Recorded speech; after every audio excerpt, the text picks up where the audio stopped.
It's time for your love coach. Let's find out if you're ready for love. Here's your marvelous host, Nikki Lee. Hello, and welcome to Ready for Love Radio. This is your host and love coach, Nikki Lee. We are back, and Grace Bryant is with me, and we are going to talk about what it means to love yourself. Now, last week, we talked about quite a few different things about loving yourself. And, you know, we had so many things we wanted to share that we just had to come back. So, Grace, it's great to have you with me again. Thanks, Nikki. I'm happy to continue talking about one of my favorite topics, that's loving yourself.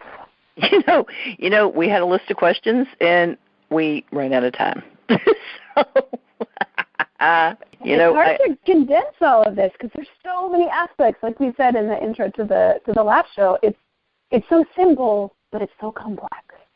Well, I mean, just love is so complicated. You know, it just seemed like a good idea to just keep going. So yeah, thanks for having me again. I appreciate it. So I'll tell you what, just to kind of for people that might have missed the first show, and for the people that did.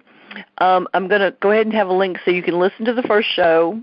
So in case you miss one, you can listen to both of them at the same place. But just to kind of give them a little bit of an introduction, do you want to just kind of give a little bit of a summary on what it means to love yourself? Let's start there, and then we'll dive into all the deep stuff. Oh, sure. Just a little summary, just a few sentences on what it means to love yourself.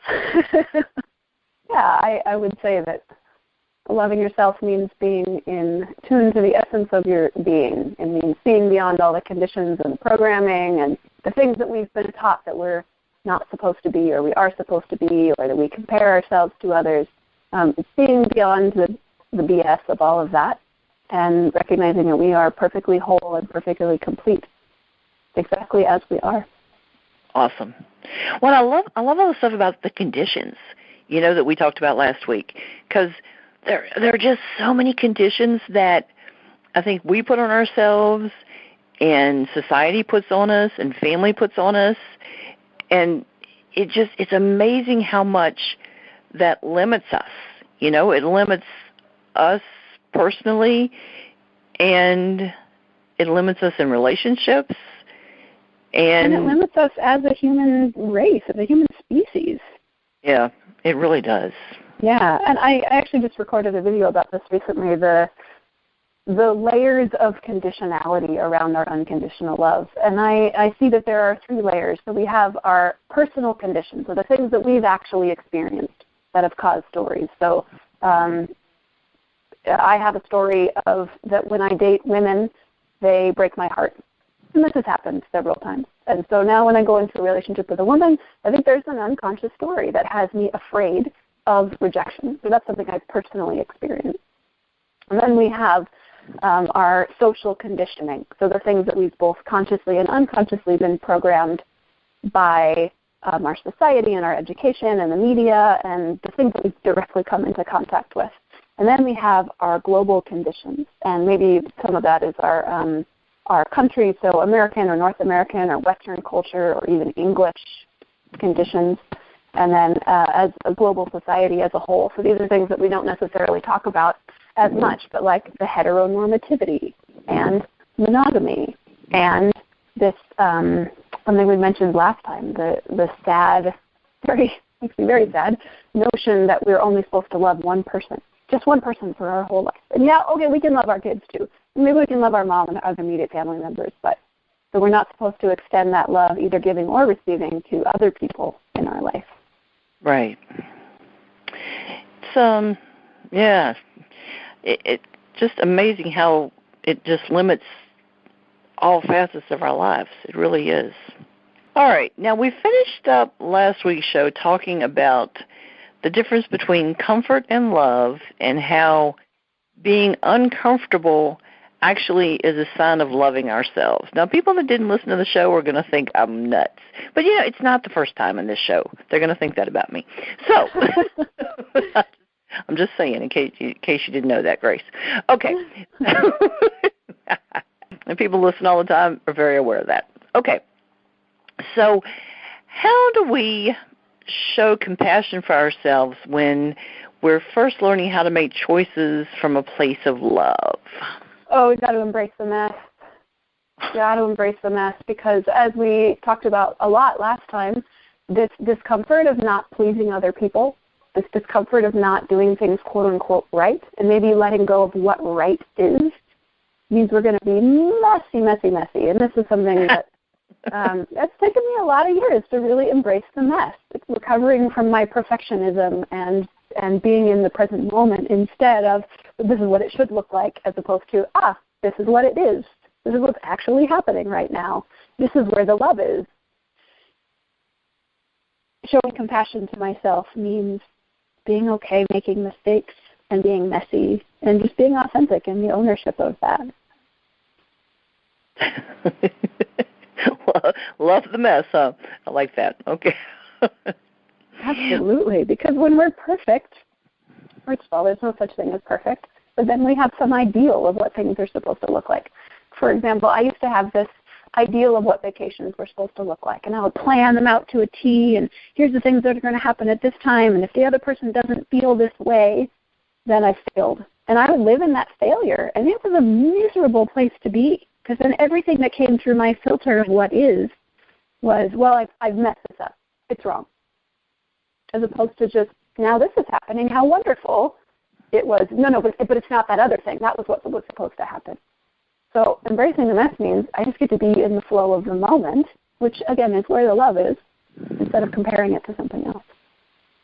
So how does that work when you're in a relationship with somebody and they want it one way and you want it one way and you need to compromise? Well, I think the first thing is communication. There you go. Communication is having a common language. I think we're told that we should communicate, but we don't realize that we are unconsciously saying and carrying with us a lot of conditions that aren't the same. So, for example, I had a partner once that was Canadian, and he was a very, very free spirit. And we spoke a similar language as far as the words we were saying, but it turned out at a certain point that what we were actually trying to communicate was different. Because when I said the word love, it meant one thing. And when I said the word partner, and this is a big one, we talked about this actually in our last show on polyamory, when I say the word partner, it means one thing to me and it means another thing to you. So we can't really compromise until we understand what we're saying. True. Okay. Well, I've actually, and I've done this with coaching clients, I've said, say what you're talking about and then explain it to the other person and have them explain it back to you. Mm-hmm. And if they don't explain it back to you and it doesn't make sense to you, you keep doing this until you're telling each other the same thing, because otherwise you're not on the same page with one another. Make sure you're talking about the same thing. What we say and what we hear are often quite different. And people don't understand that the majority of communication is listening, not talking, listening. Yeah. If you're not listening, you're not communicating with each other. So. And listening is a sign of compassion, and it's a sign of love. It's a sign that we are not just so wrapped up in ourselves that we're willing to be with the other person. And a quote that I read last time that I'll read again for those who missed it, by an Indian sage, that I cannot but see you as myself. It is the very nature of love to see no difference. So having that compassion and choosing to compromise means kind of getting out of our own way and recognizing that there isn't just one way to do things, and maybe it isn't particularly loving to be totally attached or totally married to this one way that's right. Right. Well, how often are you speaking to somebody and you'll realize that while you're speaking to them, it seems like they're spending that entire time thinking about what they're going to say in reply to you. They're not really listening to you. They're spending the whole time thinking about what they're going to say back to you. It's like, no, just stop thinking and listen, and then just pause and then think of what you want to say in reply to me. It's amazing the difference that makes. Absolutely, because we're not in the moment if we're in our own head thinking about what we're going to say. That's it. You can't think about what you're going to say and listen to me at the same time. It's really hard to do those two things at the same time. I have some people who would say, I was multitasking. No, our brain actually can't do that. It does not have that capacity. I'm sorry. Now, talking about showing compassion and making choices and compromising and all this kind of thing. Let me see. How can you love your family if you are having issues loving yourself? Say you're just starting the process of learning to love yourself. Okay, you're still disliking yourself at this point, and you're trying to love your family, but this dislike you have for yourself, you're projecting upon your family. How can you work through this whole situation while you're working on loving yourself? Do you know what I'm trying to say? I do, and it's a hard situation while you're working on yourself. It's hard to work through this situation with your family at the same time. So, and anybody in the audience listening is going to be dealing with this. So how can we help them? So I lead retreats, and one of the beautiful things about retreats is that you can go make a mess without it affecting your family immediately. Sure. So if it's possible, and I know it's not possible for everybody, to go away, whether it's by yourself or led by someone who does these kinds of things, or go be in a hotel or an Airbnb and do your online course there, taking space can be really beneficial, because we are going to, as I said a minute ago, we are going to make a mess. We are going to not do it perfectly. And this process of deconditioning is a lot of catching ourselves in the moment in the act. Right. And that right there points to something really beautiful, which is allowing ourselves to be vulnerable. A lot of times we think that vulnerability means we're weak. But in fact, vulnerability is one of our most strong and brave and courageous traits as a human being. My teacher says that vulnerability really points to the essence of our humanness. And showing up imperfect. This is tough for parents, because one of the conditions of our society at large is that parents are supposed to know everything and parents are supposed to be perfect. But I think the best examples of parents that I know are ones who show up and say, I did that wrong, and I can see that what I did created pain for you, and I'm really sorry. Can we talk about how we can do this better next time? So I think that really shows compassion. It shows being able to see someone else's pain and meet it with your love, which is one of the definitions of compassion that's my favorite, by Stephen Levine, who's an American author, philosopher.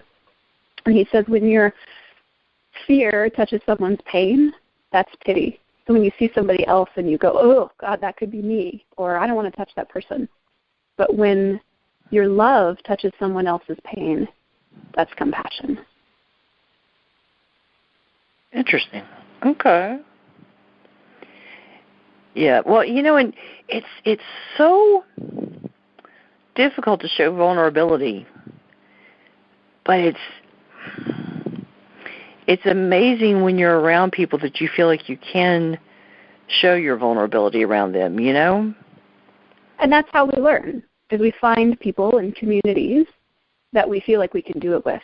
And then we expand our strength in that. We expand our ability to do that into places where we don't feel like we can, because we become empowered and self-assured. You were talking about this in our last interview. You become empowered and self-assured enough to know that you being vulnerable doesn't mean that you can get hurt. It actually is a strength. It actually is you showing up with the ability to love other people, of being open instead of being closed. Right. And I love Brené Brown's work for this. She talks so much about shame and vulnerability, and that vulnerability is really one of the fears to shame, even though it is completely counterintuitive. I know. but choosing to open instead of close, right, is really how we start to undo that particular pattern. Right. So it's being able to own and apologize and repair when we recognize we've made a mistake. It's being able to catch ourselves in the act, like, oh man, I just started yelling. Why did I start yelling? I'm really sorry, as opposed to justifying or defending or having a stance. Well, I'm yelling right now because you're doing something wrong. Right. Stepping back and saying, gosh, maybe I'm not doing the right thing. Maybe I could make a better choice right now. Yeah, Brene Brown she's got incredible stuff. I love her stuff. I think actually you're the one that told me about her stuff. It was either you or Veronica. I'm not sure which one, but yeah, I love her work. But I think I've watched most of the videos of hers on YouTube, actually. So. Yeah, thinking about this, the listening that you were talking about, the empathy versus sympathy video is so great for that. Okay, awesome. I'm not sure if I answered your question. I talked around it quite a bit, but do you have any insight on that? This is one of those things that it's when you're dealing with so many things in yourself, you know, there's so many conflicting things that you're dealing with, and I think when we're dealing with our own issues, you know, we tend to take it out on the people closest to us. You know, we know we're struggling. We know that we've got things we're trying to work on, and it's so. I know I've done this. You know, we just take it out on, and we vent, especially when we're frustrated with ourselves. We just tend to take it out on the people closest to us. We shouldn't, but we do. You know, and we've got to find a way to, I think, bring them into the process. You know, how can we bring them into the process to help us without it feeling like we're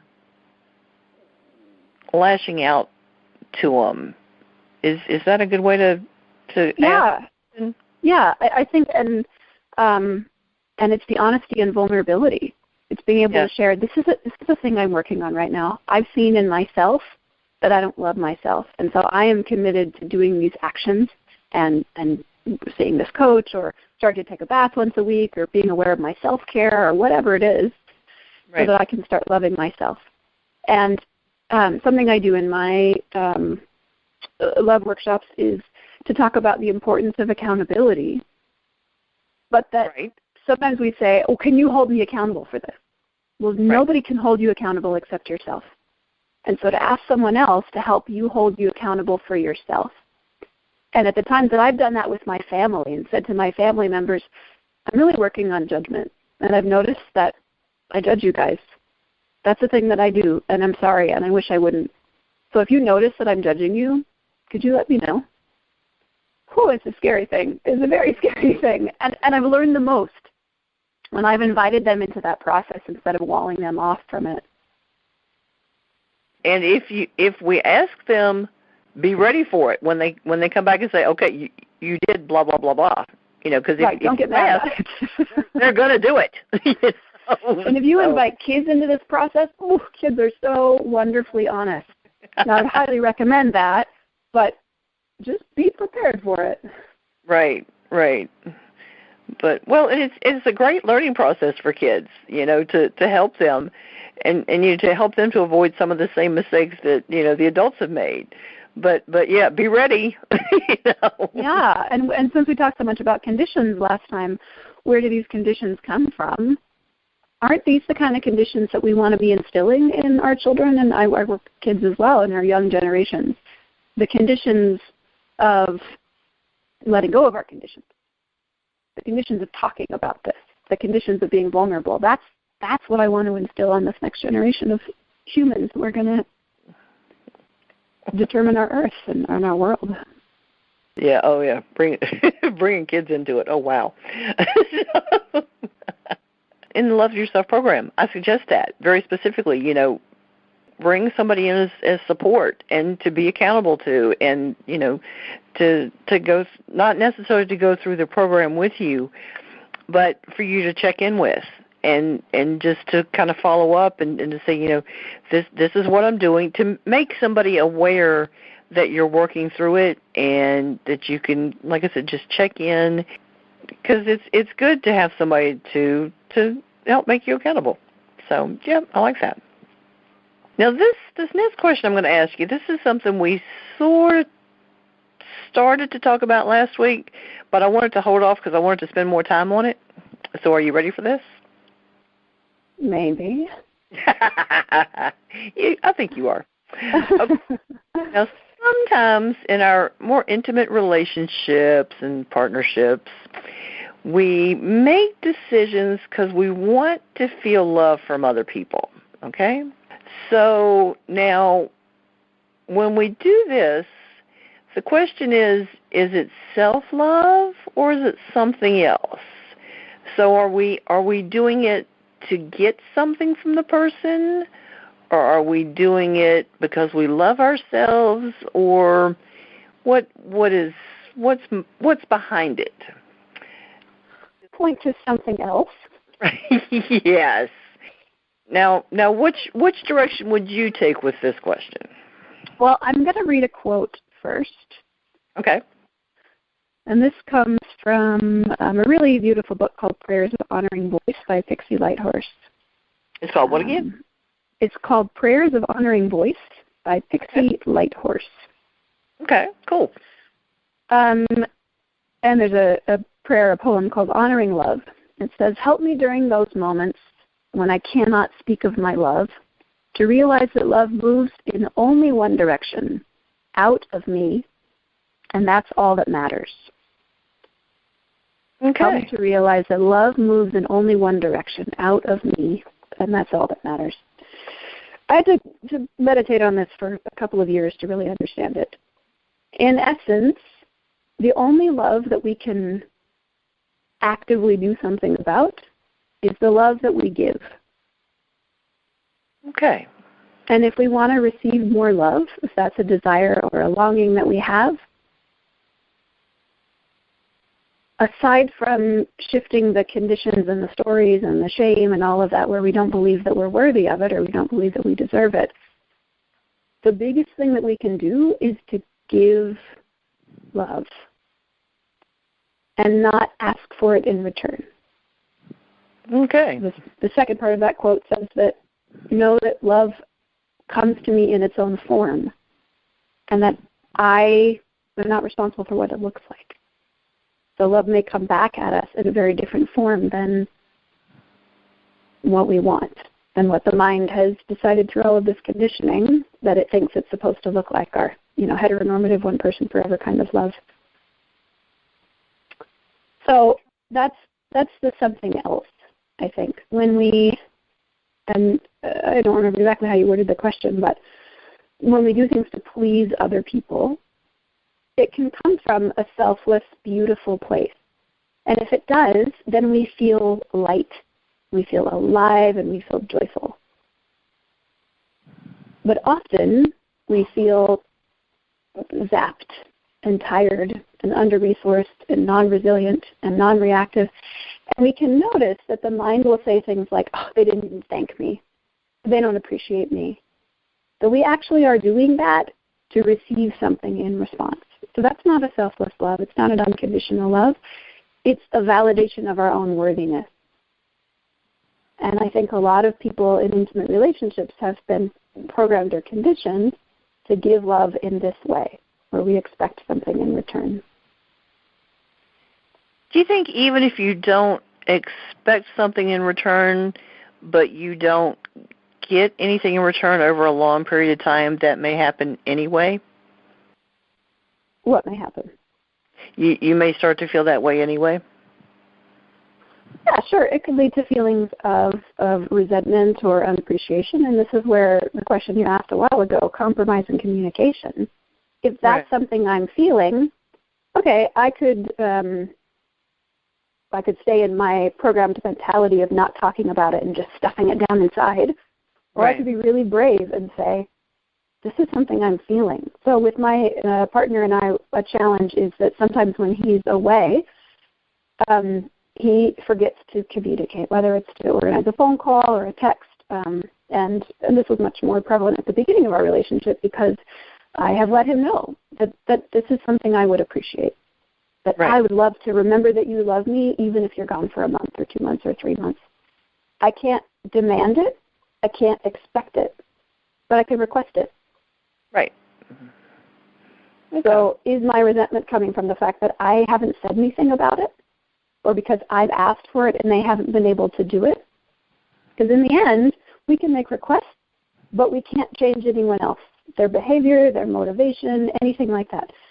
But we can communicate, wow, it feels like, you're not here. It feels like you're not supporting me. It feels like you're not listening. Here's what happens. Here's what I feel. Right. Let's talk about it. Right. Okay. Yeah, because I think there may be people that may just feel like they can't speak up, and they may give and give and give and give and not speak up, and then just start to feel drained. Because, if you give and give and give and give, you do need something in return. So you do get that drained feeling if you don't get anything back. So, okay, that's cool. I'm just curious if you felt the same way. Yeah, and there's an energetic exchange in everything that we do. There's, like I said, when you feel resourced, when you feel charged, when you feel that lightness and aliveness, when you're giving to a baby or a small child, you don't expect anything back because they're giving you unconditional love. Right. That's just happening. That's an exchange that's happening. But if you find yourself in a situation with someone who's a taker or a leech, or right. whether consciously or unconsciously, they just take and take and take and take and take, it's really easy for that to become a codependent relationship, a manipulative relationship, even an abusive relationship, right. where one person is just giving all the time and the other person is taking, and there is no energetic exchange. Very true. Okay. All right. Speaking of giving and receiving love, what's the difference between giving and receiving love? So I'll point to that quote that I just read, is that the only love that we can really control or do something about is the love that we give. And the love that we give is where we get compassion, which I think can also be defined as the active power of love, whether we're giving compassion to ourselves or to someone else. Giving love can completely shift everything. It can get us out of our head. It can get us out of our patterns. It can shift things so quickly when we're really giving love from a place of love and not expecting something in return. So I want to make cookies for my friend. She's having a hard week. If I go into that interaction with, well, she better say thank you or she better do something back, then I'm not really giving love. I'm wanting to receive love from her. But if I go in and just give, and whether or not she's happy, whether or not she thanks me, whether or not it changes her week, it doesn't make any difference. Just this act of giving fills me with so much joy. And then we know there's a pure intent of giving love there, of being open. Receiving love is often about shifting our antenna. So instead of looking for validation that we're whatever confirmation of that story not enough, or that we should be guilty, or that we should live life differently than we're living, those block us from receiving love. So when we give more love, when we're open to love, then we're open to receiving love as well. An actual love, a pure love. Not just that validation of, oh, am I good enough? This person likes me. Right. That's interesting. Okay. The validation. To explain the difference between seeking validation and just seeking an open giving love from someone. That's such a good question. And the difference is in the expectation. The difference is in the expectation of the outcome. Okay. When something is selfless, we don't expect anything as an outcome. But when we do something to seek validation, then we need it to look a certain way at the end of the day, at the end of the story. So when I give my friend cookies, somewhere inside of me, her saying, oh, thank you, you're such a good friend, makes me feel like, oh, okay, I'm a good friend. And sometimes we can start to, like we were saying earlier, we can start to hear those stories. We can start to hear, I want to make cookies for my friends, and then hear the motivation behind that. But sometimes it is buried very, very deeply, and it's really hard to recognize that there is some sort of manipulative intent underneath. And I've recognized, oh my gosh, so many of these manipulative patterns in myself that are a condition of the society that I was brought up in, especially as a woman. So as a woman, we're supposed to be in control, but we're not supposed to let our partner, the man, know that we're in control. So it's a really quiet game of manipulation that I was taught to play. And it took me 36 years to see that pattern when it comes up and to recognize, am I doing something because I need that person to love me, or can I just show up and be real in the situation? Right. It's more loving of ourselves to just be open to love than to expect some kind of a validation from somebody. Yes. Correct? Yes. And unfortunately, the conditional Disney, Hollywood, HBO intimate love that is broadcast very loudly in our society often has this piece of the expectation. People complain all the time because their partner didn't X, Y, and Z. Right. So that means that they didn't love them.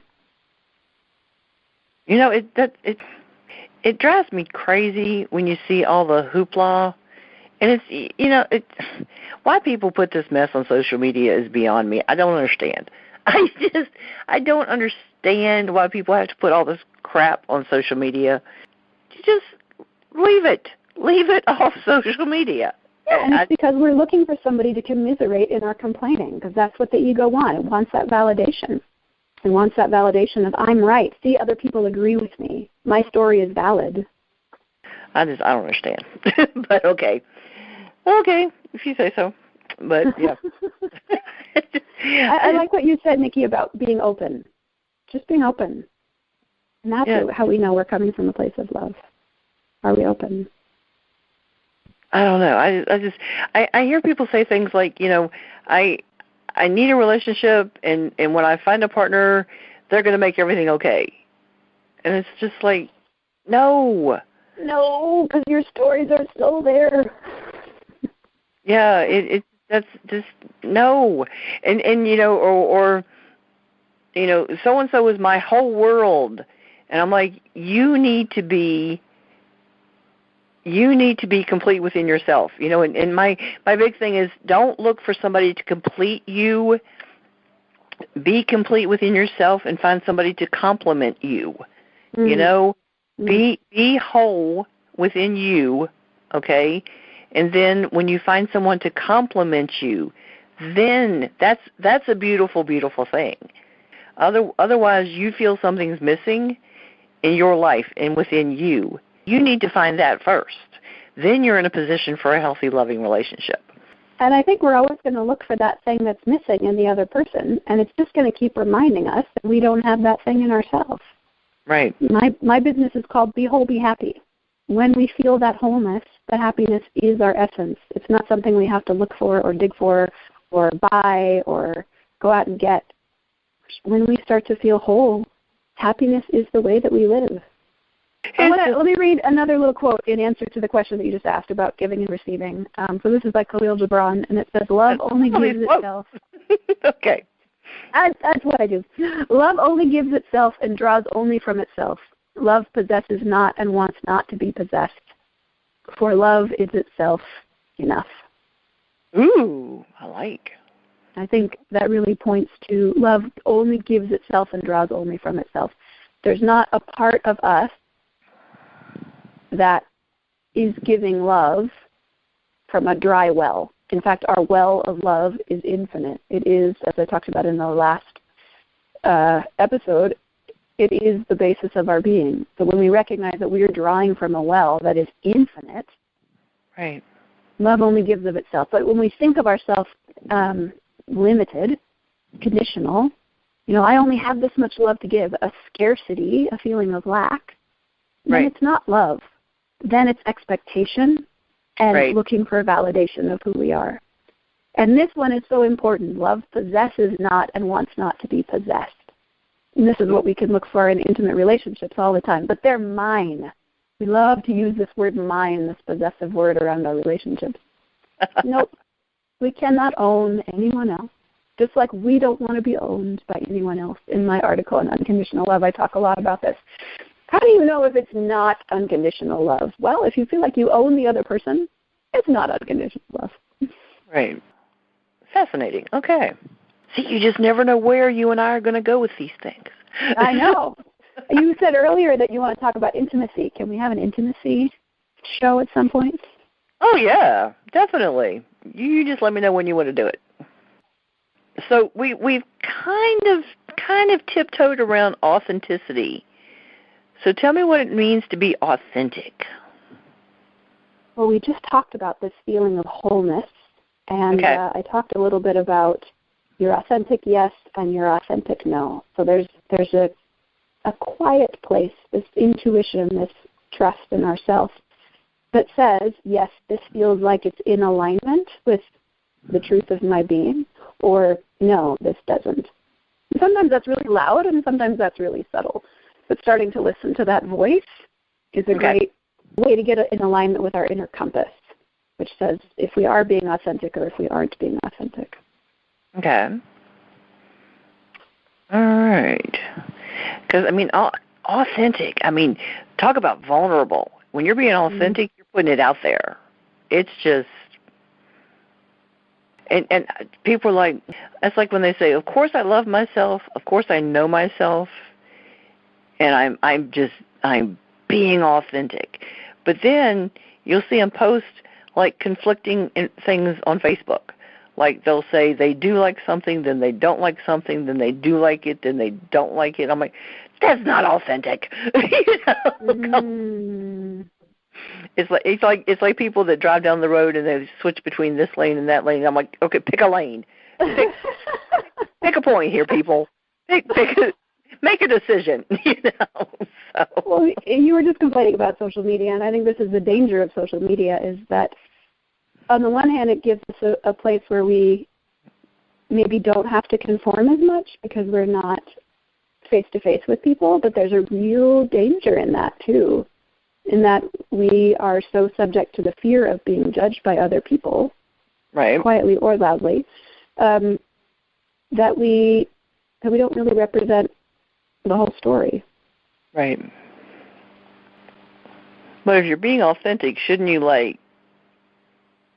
have, an opinion and stick with it?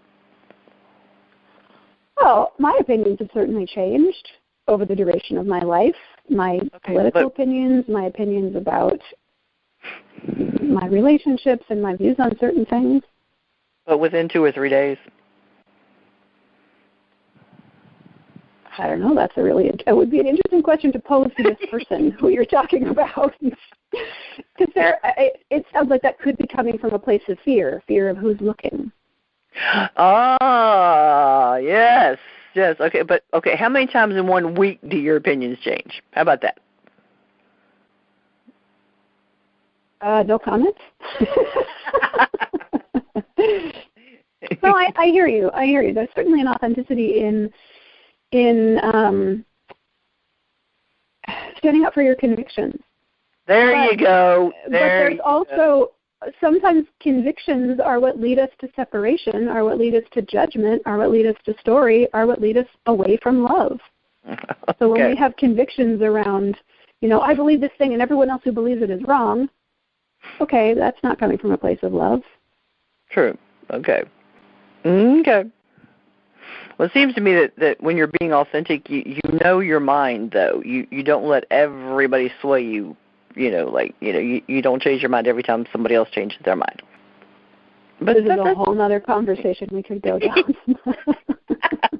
Because then we have to talk about mind and thoughts, and I'm a meditation teacher, so that's right. I really want to go there today. But if we point it back to self-love, what is authenticity as it relates to self-love? Yeah. We're being authentic when we're really loving ourselves, when we're showing ourselves compassion, when we're accepting ourselves, and we're able to be in the moment with what is instead of the lens of should. It should look like this. So we're being inauthentic, I think, when we compare what is with what we think it should be or what we think other people think it should be. And this is where we lie to please other people. We do things that aren't in line with our inner values or our authenticity. True. To make other people happy or supposedly make other people happy. This is often one of the first things that people notice when they get on this path of self-love or this path of self-discovery of looking within is, whoa, I have done things to please other people my whole life. Why have I done that? I'm so unhappy. That's it. Very true. You know, I got an interesting thing in my email this week, and it's called a self-love dream catcher. And I think the fact that it landed in my email last week when we did the show, that was just too cool. And I think dream catchers I love dream catchers. They're just so fascinating and just beautiful the way they're done. But this was cool because it had all the elements of self-love, whether it's the different parts of our being that's impacted in all this different stuff. And it said that self-love includes self-acceptance, self-compassion, and self-esteem. So what do you think about those three parts of that? Do you agree with those, that we need all of those for self-love? Oh, absolutely. I think they cover our worthiness, this validation that we're talking about.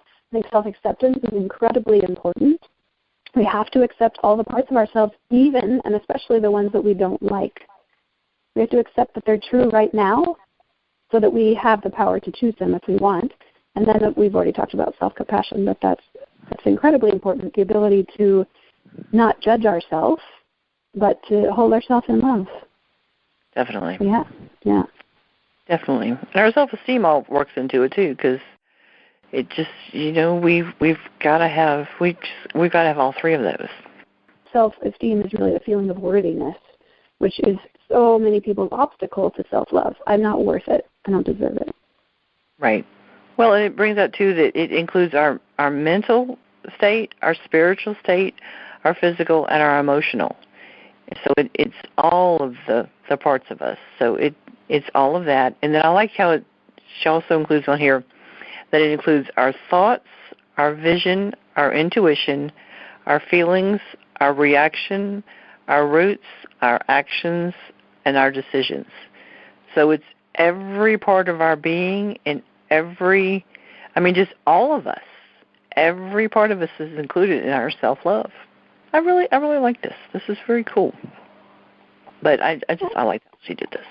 Yeah, I love what you just said, that it's every part of us. So we can't really say, I love myself until we dig deep into the essence of who we are and what we are and our actions in the world and our thoughts and our words. All of these things eventually come into alignment in love and in compassion. And if we leave any of that out, we're not fully loving ourselves. I think when you say, I get frustrated when people say that they love themselves. Do you really? I feel like you're pointing to that, like every aspect of your life. Really? Right. Well, that's my thing when people just say, of course I love myself. I'm like, it just seems like a reaction without giving it thought. I think that's what drives me crazy. Because I'm like, when I look at this sketch, as simple as this sketch may look on the surface, and then you say, okay, mental, spiritual, physical, emotional, just when you look at that, that's so all-encompassing. And then you say, okay, then thoughts, vision, intuition, feelings, reaction, action, roots, decisions. Wow. That's everything. That's everything about us. That's a whole lot of self-love, and that includes everything we do. And that's a wow. I don't know. I think I take it so much more personal because I know what it took to evaluate all those parts of my life and what it took to get here, I think that's why I take it so personal when people say that. Maybe that's what it is. It sounds like it's coming from your desire for people to really understand what this means. When you and I were messaging about doing this topic, we were like, self-love, and we were like, yes, because we both are so passionate about what this has done to bring happiness and joy and love into our life, our ability to receive love coming from this shift into being able to love ourselves. Yeah. And that's why I do what I do in the world, because I really want people to have a happy life. It's incredibly important to me. And I also just want to point to the simplicity of it. It feels really complex, and we want to touch every aspect of our being.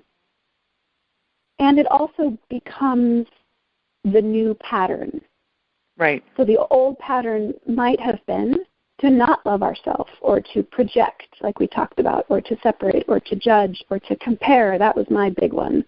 Compare myself to other people, compare myself to even what I think I should be.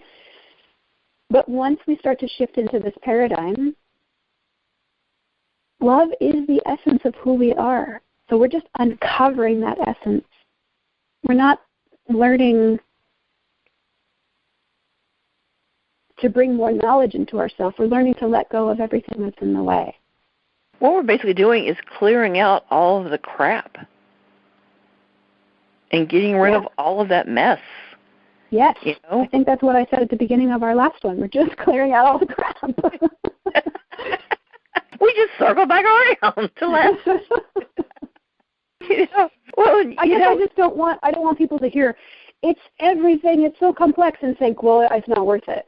It's just going to be too much work. No, it becomes joyful. When I see my stories come up now, I laugh, and that brings me back into the expansion. So it can become just this quick catching of myself. But in the beginning, it was hard. It was hard to see these stories and go, oh, I'm really like that? Wow. Yeah. But it does become much more simple over time. Yeah. Well, the thing is, you create the new patterns, and it becomes so easy. It does become a new pattern, and it just becomes how you live, and it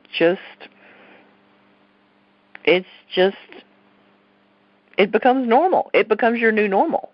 It just does. Yes. Well, and self-love becomes your baseline. Well, what I say is it's worth the work to get here. It just is. You know, that's what I want people to understand. It does take work to get to this point, but it's worth it. It's so worth it. The bottom line is worth it to get there. Can I give you an amen? I'd like to give you an amen. You can if you'd like, yes. Well, I love your enthusiasm. It's so cute. I got to tell the listeners, every time I send her a message to follow up, to make sure that, because I always follow up with my guests to make sure we're still on, and she always said a yes with an exclamation point. Never. I love what you do. I love that this is the conversations people are having. I think one of the things that I'm trying to do in the world is to create a paradigm where this is what people are hearing, where the information we're being bombarded with is the information of love and connection and authenticity instead of the information of fear and separation. You know, when we watch the news for 5 hours every day, we get all those little stupid notifications that are now coming automatically on my new Android update that say, you know, all these awful things that are happening in the world. That's what we believe. And it's not to say we shouldn't be informed. We absolutely should be informed. Right. And we believe what we're surrounded with. So when we're surrounded with this is possible, then we start to believe that. And that's so important. Well, I'll tell you what, one of the things with my love, accept, and respect yourself, and I think loving ourselves, accepting that there's things we need to change, and then respecting that we're working to make the changes, you got to have all three of those. So self-acceptance is one of the important things that we were talking about. So how do we see our flaws and imperfections and accept all of it? Okay, how do we do that without being disappointed in the things that we see we need to change? Because that's important. We don't want to say, oh, God, there's so much I need to change, and get disappointed and discouraged at the very beginning. How do we do that? My personal motto is take nothing seriously. Okay. Well, there you go. Which actually hold everything sacred and take nothing seriously. But we laugh. That's an important part, is that we laugh. Okay. And we see that everything is possible to change if we want it badly enough. And one piece at a time. True. If we try to overhaul everything about ourselves, nothing's going to stick. We're going to get frustrated and we're going to run away. But if we look at one thing at a time, okay, I'm just going to look at my intimate relationship. What are the patterns in my intimate relationship that point to love? And what are the patterns that point to separation? So I like to look at it as creating conditions. How can I create the conditions for this becoming the way that I see myself and the way that I see the world? And we have to just look at that one at a time. We can't tackle everything all at once. Right. Okay. All right. Well, that's just like my program. I broke it down into 12 parts. And you tackle one at a time and just work through it at your own pace. And I even say in there, if you need to do it more than once, go don't move on till you're ready. Take it at your own pace and do it however fast or slow you need to. Yeah, really let it sink in. Don't expect it. This is another big piece, is don't expect it to be done in one day. Our brain, I love the neuroscience behind this. Our brain has to recreate a new neurotransmitter, so a connector between one neuron and another, more times than the path of least resistance. So if my path of least resistance is I feel I'm not worthy, I feel I'm not worthy, I feel I'm not worthy, and I've repeated that pattern for 35 years, maybe 100 times a day, I have to create that new paradigm more times than I've created the old one. Because the old one is the rut. That's the comfort. That's the path of least resistance in my brain. So don't expect this to happen overnight. But don't be daunted by that either, because we've done that unconsciously for so long. But with consciousness, with an awareness to what we're doing, it can happen 100 times as fast. Right. But we do have to be perseverant and non-expectant of it looking a certain way or happening overnight. Exactly. And the most important thing, you can change it. Yes. Anything. We are limitless. We can change anything. That's it. I think there's an important question here that maybe you find this in your coaching. I certainly do. Okay. That sometimes we have to change the external, and often we don't. Often we just really have to go inside. But sometimes we find we're in a situation where we got to just walk away for a little while. Like what's around me is so toxic that it is like pulling teeth to just try to change one little thing. So maybe I change my outside world for a little bit and then go back into that tough situation with a new resilience and a new belief in myself. But if that external situation that I'm in is so exhausting that I just can't ever get a leg up, then maybe we shift that a little bit for now to give ourselves just the peace to try to change things. I think that's where some people just get so overwhelmed and don't believe that they can, because their external situation is really, really hard. True. Well, different people need to approach it from different directions and different angles and different perspectives. So we got to figure out what's the best for each person. Right. Like when you said, how should we start loving ourselves? Well, it depends on where we're coming from, certainly. Definitely. Like I said, the same approach doesn't work for every person. And there are some steps that will help most people. Becoming aware of our stories, looking at our thought patterns, creating new conditions, having a daily practice of an affirmation or a meditation or a conversation with someone who's helping to hold ourselves accountable. These things all help. Right. Certainly does. We don't have to create our path or create our own wheel. We don't have to reinvent the wheel. But we do have to recognize that the wheel is going to apply to everyone a little bit differently. It does. Very good. Well, I'll tell you what, I think we've given them All kinds of things to think about. What do you think? I think so. Did we exhaust our long list of questions? I think we actually got through all the questions. It only took awesome. 2 hours. Well, I really hope that this inspires people to think about it and to comment and to have these conversations and to reach out to both you and I and make this our new world. Definitely. Well, I'll tell you what, how can the listeners find more information about you? Thank you for asking. My website is BeWhole.com. So it's BEWHOLE, BEHAPPY.com. And I am a personal coach, a spiritual coach, a love and intimacy, and a relationship coach. I also give retreats, and a lot of the retreats are about living from an open heart, shifting into a new paradigm, how to love ourselves, how to re-language the body. And I just love to talk to people about this. So I also do free 30-minute intro calls just about how you can create your own path in all of this beautiful new world. Awesome. Well, I tell you, so next time we're talking about intimacy, huh? Yes. That was my exclamation point. At least one exclamation point, always. Thank you, Nikki. It is always a pleasure to dive in with you. Okay, well, last time, let me see. The first time we talked about polyamory. This time we talked about what it means to love yourself, and next time intimacy. All right, I like the path we're taking here. Yeah, good trajectory. Never know.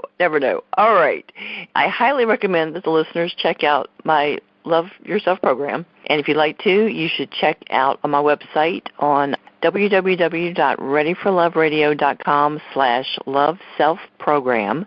You'll find all the details. And it certainly walks you through step by step how to love yourself more. And actually, both of these programs are going to be included in that program, along with over 500 pages of content and another 24 hours of audio is in there also. So lots of great information. Ooh. So, yeah, I know, lots of information. So tackling all kinds of topics that hold people back from being able to love themselves.